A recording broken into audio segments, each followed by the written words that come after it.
He's Tom. She's Mary. I'm Cheryl. There you are. Cheryl Cade here, a beer sommelier. Got the badge to prove it as well. Look at that, lots of lovely badges. Yeah. So, plugged in and turned on, it was my turn to bring a thing, and I've instead brought Mary to this thing, which is the Norwich Beer Fest, the 45th of its kind. Cheryl was on Future Radio with me this morning, and you agreed very, very kindly to give us a crash course in beer sommeliering. What's the verb? I don't know. A beer sommelier. Beer tasting, essentially. Yeah, tasting. Tasting beer. So you've Drinking beer and enjoying. Excellent, excellent. So you've brought along, or we've been very gratefully given these 3 fruit beers. Not all of them are fruit. Oh, exciting! So take it away. Okay. Tell us what we have. We're going to start with what everybody sees as a fruit beer, right? And the first one is this little one here. This little one here, which is by Timmins. Now, it is one of their newest beers because they've added black pepper to the mix. Black pepper? But what we've got is a traditional lambic beer. Now, this is how most beer used to be. What we've got is something that's got a sour base and then they add fruit to it to make it more palatable and drinkable. The sour base is from the yeast, okay? So, if you could pass this up a couple of cups. The assistant here. Oh, tankards. I wouldn't usually serve this in a tankard. It would be in a nice stemmed glass for you, like a refined lady. And then, if I could have one. Let's say, come on. I thought my job was done. It's not even close, is it? Look at that colour. There's more beer to go yet. Yeah, absolutely. But you've got the colour, which is that bright pink. You've got the white pink fluffy head. Close up for this. Yeah. Magic. And the lovely 45th dragon as well. Yeah. Look at that. Very fluffy, like a marshmallow. It's almost half and half, isn't it, there? Well, this is what it should be. If you're pouring a Belgian beer, you want a 2-finger head. Okay. Yeah? So, English beer, 1 finger. Belgian beer, 2 fingers. German beer, 3 fingers. Wow. Okay? That's how come you know whether you're being shortchanged on your beer. Okay. Now, the first thing you're going to do is have an aroma. So, what are you getting from that aroma? Oh, I definitely get cherry and maybe Parma violet kind of. Yeah? If I said the word marzipan. Oh, yeah, definitely. Yeah? So, marzipan shows it's got the whole fruit. Okay. It's got the cherry, but also the cherry stone. Yeah? Yeah? It's not very cherry bakewelly. That's it. It's basically cherry bakewell. Perfect with chocolate cake. Ooh, I bet. And blue cheese. Right, so now you're going to have a taste. And I have something called the 3-sip rule. Sip 1 is where your brain is going, oh, I know what this is going to taste like already. Sip 2 is where your taste buds get to work. Sip 3 is where you taste the whole thing. Okay. So that's sip 1. Sip 1. Sip 2. Are you getting more of that sort of marzipan? If you don't get the marzipan, it usually means that they haven't met the whole fruit. They've introduced cherry juice. Okay? Yeah, no, I definitely got the marzipan a lot there. Oh, Yeah. but also the black pepper, actually. You said it had black pepper in it, right? Yeah. It's that little bit of heat, and that addition of the black pepper. This is where Timmins are going a bit crafty. They're moving everything forward. They've taken on the ideas of, let's just see what happens here. And you get that little bit of warming. So this is actually low in alcohol. I think it's about 3%, 3.5. I'm going to have to try now. Can I drink from the bottle? Is that okay? Go for it. I'll let you. Just don't tell anybody I did. All right. I would like to try that with chocolate cake, not just because I like eating chocolate cake, but I think Chocolate cake and blue cheese together. You've got Black Forest Gatto in your mouth. Ooh, yeah, I bet. It's beautiful. Wow. Yeah. Lovely. So that's beer number 1. Okay. Take the glass Okay. from you. Yeah. I'll put mine in. Excellent. I'll put that there. That's your one. And Now, another glass. We're going to go a bit more modern. Okay. All right. This one? No, it's that one. We're sticking on the cherry vibe. Wow. So this shape, straight away I thought about Duvel. Yep. It's So same the as little Belgian. dumpy Belgian bottles, everybody sees those and they're like, oh, that's a proper Belgian beer. So most Belgian beers are served 33 litres or 375. Nice and simple.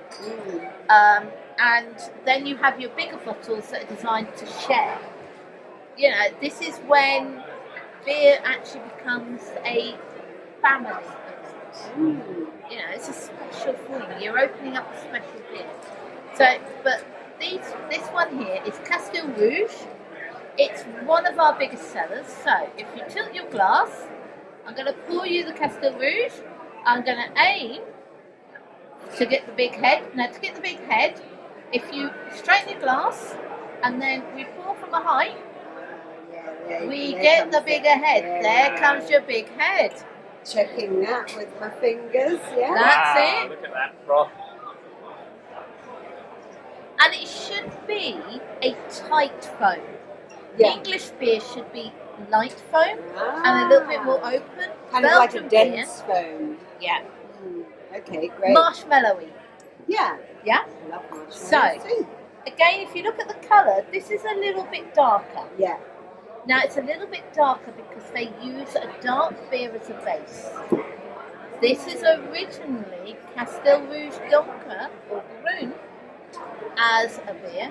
Then they add to it cherry juice. So if you have a little bit of a smell, are you getting cherry? But none of that marzipan. Yeah. No almonds in there because it's cherry juice. Ah, Right? yeah. Now this is a little bit stronger on the alcohol front, Okay. but have a little taste. So first sip is expectation. Sip one, that's your brain. Now you'll probably find this is not as sweet as the last one. Yeah? Yeah, it's definitely got a slightly more sour cherry. Yep. Mm.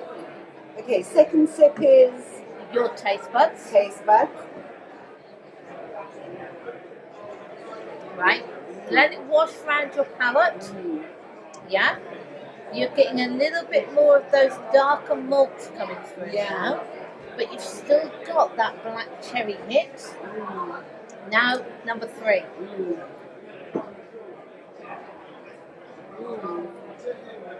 And that's where everything marries together.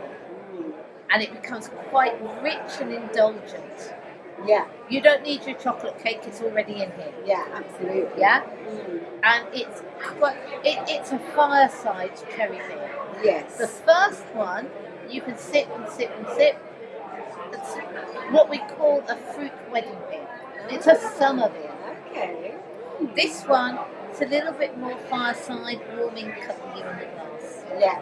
Yeah? I can just imagine drinking that by a roaring fire. Uh-huh. Wonderful. Okay. Now, your next beer, sorry about this, but the next beer, I'm taking you somewhere completely different. Alright, we've moved away from fruit beer. We're going traditional, very traditional. So, what we're going to is we're going to a monastery. We're in a monastery ground, yeah? So, we're actually going to the Trap. And the Trap is the Netherlands. It's a monastic beer. It's a blonde beer, so it's actually going to refresh your palate after the fruit beer. So if we can have that first beer, now note the change in the glass. It should really be a chalice, but Okay. I haven't got a chalice later.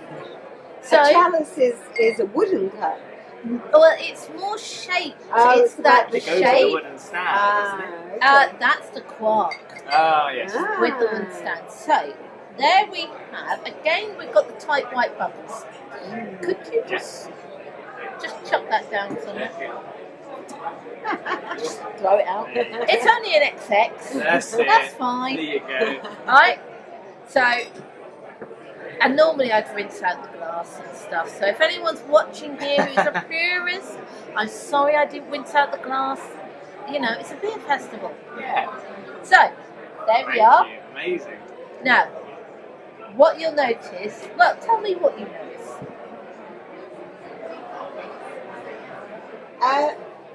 And if you're struggling to get aromas, you pop your hand over the top, give it a swirl. Yeah? And then pop your nose over. It's a definitely not a dark malt. It's do you call it a light malt or a light bar? Pale malt. Yeah, pale malt. Oh, okay. Yeah? And are you getting Yellowstone fruit? Think apricots. Ah, yes. Little bit of peachy. So this is a blonde, but normally when I talk to people who like fruit beers, don't always have the fruit beer they want, we advise them to go blonde or triple because it's stone fruit, apricots and stuff. Now you can have a little taste.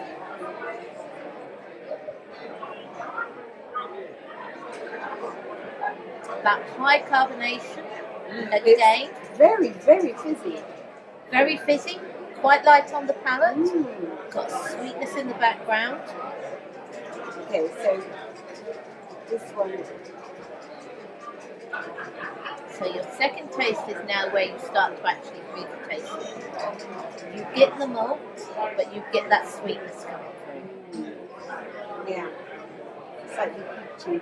Mm-hmm. That's the yeast. Really? How funny. Yeah. The yeast ferments at high temperature, giving you those fruity essence.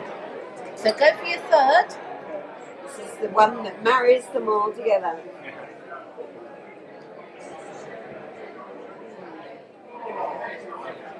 Now, think about how much refreshing it is after those sweet beers. Yeah. You're cutting through with carbonation, but also a little bit, it's still sweet, but it's got that little bit of dryness in the finish. Yeah, so this is the palate cleansing one. This is the palate cleansing one. Yeah. But also, this brewery's been around since around about 1830s. Wow. Oh, Now, okay. Trappist beers, there are only 12 to 13 Trappist breweries in the world. All of them have to be members of strict Benedictine, and they have to be overseen by a monk. Ah, and do you think that they pray over it, or do they bless it, or something? I would have thought they would be that element, but also they're not allowed to make a profit unless it goes to the fabric of the building or to the community. Really? How interesting. But monks can't drink beer, right? Or Yeah, they do. They do drink it. Oh, Yeah. okay. They actually, I mean, the monks were the people who brewed our beers for us so you have your brew wife or your brewster, the woman of the house who brewed your beer in the Middle Ages. You had your nunnery. There's one monastic nun still brewing in Germany. And then you have your monastic site which brewed the beer.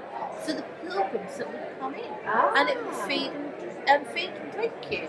So you had your small beer for your children, and then it would work up your daily thing, and then you stored your beers. I know everyone used to drink beer. It used to be the drink, right? Tea or beer? Well, Water wasn't safe, was it? Pre-tea, yeah. pre-tea. Well, there are papers you can read about that one and have a debate. But when we actually get on to the beer drinking, beer is the drink of the poor. So the poor in Northern Europe drank beer. The poor in Southern Europe drank wine, which is why you have the monastic breweries or vineyards actually making the drink of the poor. If you were part of the Benedictine religion, you drank the drink of the poor, you made the drink of the poor. And the founders of Champagne were Benedictine monks. So, because that was the regional drink of the poor. This is the regional drink of the poor in Northern Europe. I do try to It's amazing, and that's, I mean, it's your job. You have clearly a lot of understanding, and you do history tours and all sorts. We've run out of time. We have well over. well over the time, but we're sorry for the darkness. It's quite fitting, isn't it, though, this time of season? This is what it feels like, the beer fest this time of year. It gets cosy. Yeah, and that's We it. should have torchlights on ready Yeah, for Halloween. do though. a Halloween Nearly special. Halloween, We yeah. will. But thank you so much, Cheryl. It's been That's a all right, pleasure not a and problem. Thanks. lessons for life and how to drink beer properly this time. Now we'll work out Oh, I the haven't songs. even started on that. See you next Okay, time. thanks, bye.